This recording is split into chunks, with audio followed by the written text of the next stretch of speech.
దశావతారాలు 7 అవతారాలు నేరుగా భూమి మీదకి దిగింది నువ్వు నేను పుట్టిన ఆంధ్రప్రదేశే. తెలుసా తెలీదా? మొదటి అవతారం ఏది? మత్స్యావతారం. మత్స్యావతార దేవాలయం ఎక్కడుంది? నాగలాపురం ఎక్కడుంది? ఆంధ్రప్రదేశ్. రెండో అవతారం ఏది? కూర్మావతారం. శ్రీకుర్మం ఎక్కడుంది? ఆంధ్రప్రదేశ్. మూడో అవతారం ఏది?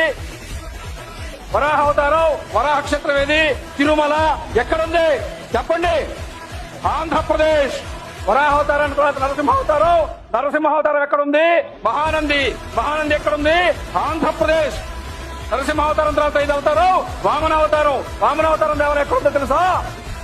పరశూరు మండలంలో ప్రకాశం జిల్లాలో చెరుకూరు గ్రామంలో త్రివిక్రమ వామన స్వామివారి దేవాలయం ప్రకాశం జిల్లాలో ఉంది. వామన స్వామి అవతారం దేవాలయం ఎక్కడుంది? ఆంధ్రప్రదేశ్.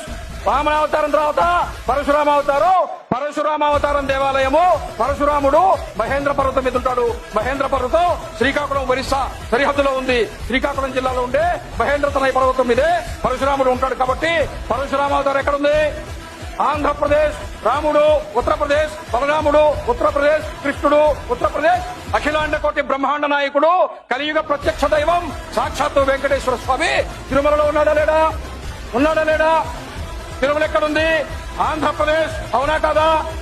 7 అవతారాలు ఏ ఆంధ్రప్రదేశ్ లో ఉన్నాయో ఆ ఆంధ్రప్రదేశ్